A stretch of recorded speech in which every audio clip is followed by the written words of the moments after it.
اب ایک لکڑی کا پیالہ ہے، اس پیالے میں کتنا دودھ ہوگا اس کا اندازہ آپ کر سکتے ہو، جس کو آپ اپنے یہاں بیلا کہتے ہو۔ ایک بیلا دودھ ہے، تو بیلا بھی چھوٹا بھی ہوتا ہے بڑا بھی ہوتا ہے، تو بہت بڑا بیلا نہیں، بہت بڑا پیالہ نہیں، چھوٹا سا۔ اب اس میں کتنا دودھ ہوگا اس کا اندازہ ہم سے اچھا آپ کر سکتے ہو۔ تو حضرت ابو ہریرہ رضی اللہ تعالی عنہ کے دل میں خیال آیا کہ جب حضور کی بارگاہ میں دودھ پیش ہوا تو انہوں نے سوچا کہ مجھے بھوک تھی، میں نے دودھ کو دیکھ کر کے میرا غم پھر تازہ ہو گیا۔ جی چاہا کہ حضور اگر یہ دودھ کا پیالہ ہمیں دے دیتے تو ہم پی لیتے تو ذرا کچھ سکون ہو جاتا۔ یہاں تک کہ حضور علیہ الصلوۃ والسلام نے پیالہ ہاتھ میں لیا اور ابو ہریرہ کو یاد فرمایا، آواز دی، انہوں نے سوچا اور کہا لبیک و سعدیک یا رسول اللہ، اے حضور حاضر ہوں، کیا حکم ہے؟ تو سوچا کہ حضور دودھ ہم کو دیں گے پینے کو، مگر حضور نے دیا تو کہے وہ ابو ہریرہ لو یہ پیالہ ہے دودھ کا، لے لو اور ایک کنارے سے اپنے سب بھائیوں کو پلاتے چلے آؤ، اور سب سے کہنا پیٹ بھر کے پیئے، کوئی خالی پیٹ نہ رہے، پیٹ بھر کے پیئے۔ اللہ اللہ، اب ذرا دیکھو ایک پیالے دودھ میں کتنا دودھ ہوگا بھائی؟ زیادہ زیادہ آدھا کلو، پاؤں کلو، یا زیادہ زیادہ 1 کلو سمجھ لو، اور 70 آدمی ہیں، اور حضور کا فرمان ہے سب سے کہنا پیٹ بھر کے پیئے۔ مگر وہ پیالہ جانتے ہو کہاں پہنچا تھا؟ رحمت للعالمین کے ہاتھ میں پہنچا تھا۔ اس پیالے پر نظر پڑ گئی ہے میرے مصطفیٰ جان رحمت صلی اللہ علیہ وسلم کی، تو اس دودھ میں اتنی برکت ہو گئی کہ ابو ہریرہ رضی اللہ تعالیٰ عنہ فرماتے ہیں میں نے ایک صحابی کو دیا، کہا حضور کا حکم ہے سے پیٹ بھر کے پی لیا، 3 سانس میں پیٹ بھر کے شکم سیر ہو گئے۔ ابو ہریرہ فرماتے ہیں رضی اللہ تعالیٰ عنہ کہ میں نے جو غور کر کے دیکھا تو پیالے میں سے ذرا بھی دودھ کم نہیں ہوا، پیالہ بھرا کا بھرا ہے، اور ایک صحابی کا پیٹ بھی بھر گیا۔ میں نے دوسرے صحابی کو دیا، ان کو دے دیا کہ آپ لیجیے صاحب پی لیجیے، انہوں نے بھی پیا۔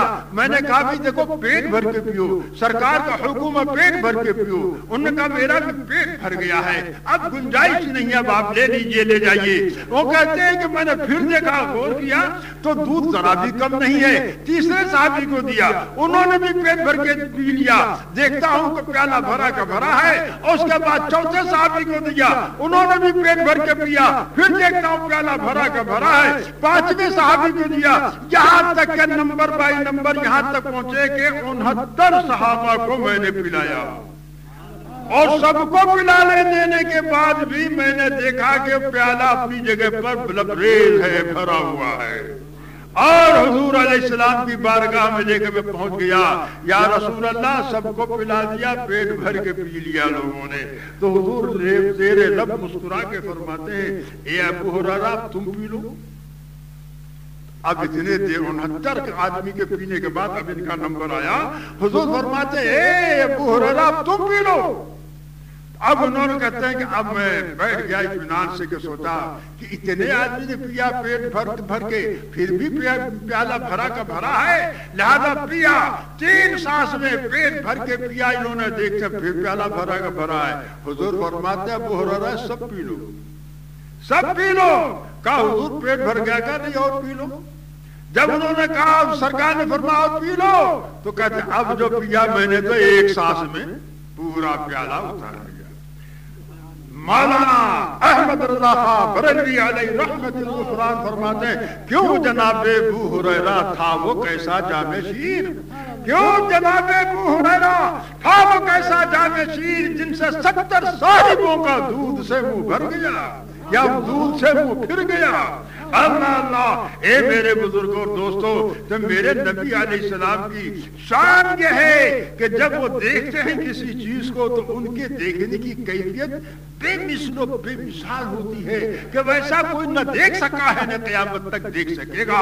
خود حضور نے فرمایا انی ارا ما لا ترون، میں جو دیکھتا ہوں تم نہیں دیکھ سکتے۔ میرے حضور نے دودھ کو دیکھ لیا تو اس میں اتنی برکت ہو گئی، میں تو یہ کہا کرتا ہوں کبھی کبھی کہ میرے سرکار کی نگاہ عنایت اس دودھ پر پڑ گئی تھی، 70 صحابہ کیا 70,000 بھی ہوتے تو سب پی کے سیراب ہو جاتے۔ ایک موقع کی بات ہے، ایک موقع کی بات ہے اللہ۔ تو میں عرض یہ کر رہا تھا کہ حضور علیہ الصلوۃ والسلام اسی چبوترے سے تشریف لے گئے اور ان کے کھانے پینے کا انتظام کیا، پھر اپنے کام میں لگ گئے۔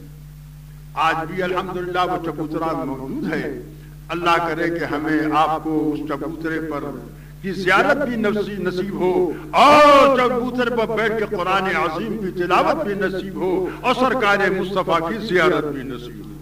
اللهم صل على سيدنا ومولانا محمد وعلى آل سيدنا ومولانا محمد وبارك وسلم۔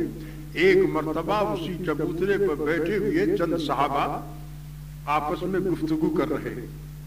کسی نے کہا کہ اللہ تبارک و تعالیٰ نے یوسف علیہ السلام کو بڑا حسن و جمال دے کے بھیجا تھا، ایسا حسن و جمال کہ یوسف علیہ السلام کو مصر کی شریف گھرانے کی شریف عورتوں نے جب ان کو بے نقاب دیکھا تو ہوش و خرد کی دنیا سے الگ ہو گئی، ہوش و خرد کی کا دامن کا چھوٹ گیا۔ اور جب یوسف علیہ السلام کی موجودگی میں حضرت سیدتنا زلیخا نے لیمو کاٹنے کا اشارہ کیا تو ان لوگوں نے شریف گھرانے کی شریف 40 عورتوں نے بجائے لیمو کاٹنے کے اپنی اپنی انگلیاں کاٹ لی، پتہ بھی نہ چلا، پتہ بھی نہیں چلا۔ آپ کہیں گے تمہیں کیسے معلوم؟ میں کہتا ہوں بھائی قرآن شریف میں وَقَطَّعْنَا أَيْدِيَهُنَّ، ان لوگوں نے اپنی انگلیاں کاٹی، اور انگلی کاٹنے کے بعد جانتے ہو کیا ہوا؟ درد ہوا کہ نہیں؟ تکلیف ہوئی کہ نہیں؟ اگر تم کہہ دو نہیں صاحب کوئی تکلیف نہیں تو ذرا چاقو ہمیں دے دو، اپنی انگلی بھی دے دو، میں کاٹوں، پھر آپ سے پوچھوں تکلیف ہوئی یا نہیں، پتہ چل جائے گا، اس میں کون سی بڑی بات ہے۔ اور اگر کہتے نہیں صاحب تکلیف نہیں ہوئی تو یہ ہے، اور اگر تکلیف ہوئی تو قرآن عظیم نے جو بیان فرمایا اس میں تکلیف کا تو ذکر ہے۔ وَقُلْنَا، ان عورتوں نے انگلی کٹنے کے بعد کیا کہا؟ نہ سی نکلا نہ کچھ زبان سے نکلا، بلکہ ان کی زبان سے کیا نکلا؟ وَقُلْنَا مَا هَذَا إِلَّا بَشَرًا، ارے یہ شخص کوئی انسان نہیں ہے، یہ تو إِنْ هَذَا مَلَكٌ كَرِيمٌ، یہ تو کوئی فرشتہ ہے، کرم کرنے والا فرشتہ ہے، بڑا پیارا فرشتہ ہے۔ تو وہ جو مصر کی عورتیں تھیں وہ مسلمان نہیں تھیں، وغیر مسلم کا یہ، مگر یوسف علیہ السلام کے حسن و جمال کو دیکھ کر کے ان کو ملک کریم کہہ رہی ہیں۔ اور آج میرے مصطفیٰ کا کلمہ پڑھنے والے، میرے نبی کی کے قانون پر عمل کرنے کا دعویٰ کرنے والے، غلط دعویٰ کرنے والے کہیں ہم بھی اگر عمل کریں تو رسول اللہ کے برابر ہو جائے معاذ اللہ، بلکہ بڑھ جانے کا بھی خیال کر لیا کرتے ہیں۔ سوچو کیا کہاں سے کہاں پہنچے، ارے ان کے تم غلام کہلاتے ہو۔ کلمہ پڑھانے کا بھی احسان کیا، انہوں نے کلمہ پڑھایا، خدا سے ملایا۔ ابھی آپ نے سنا کہ جب سرکار دو عالم صلی اللہ تعالی وسلم کی ہدایت خاص ایصال الی المطلوب جب ہوتا ہے تو حضور اپنے دامن کرم میں لے کے خدا کے دربار تک پہنچایا کرتے ہیں۔ اللہ قرآن عظیم نے ارشاد فرمایا، اے لوگو تم دنیا میں اگر ہو کامیاب زندگی بسر کرنا چاہتے ہو تو یاد رکھو ان کو اپنے جیسا تصور بھی نہ کرو، بلکہ کیا کرو؟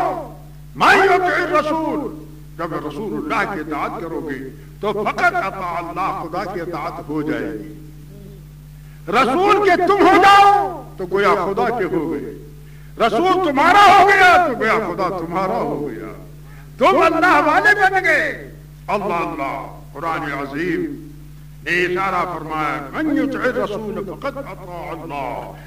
اب سوال ایک پیدا ہوتا ہے کہ صاحب اطاعت کا کیا ترجمہ ہے، ہم اطاعت کا کیا معنی ہے؟ تو مولانا محمد قاسم صاحب کے پاس آپ ادب و احترام کے ساتھ جاؤ تو بتائیں گے، معنی بتائیں گے کہ دیکھو بھائی اطاعت کے معنی ہے قدم بقدم چلنا، قدم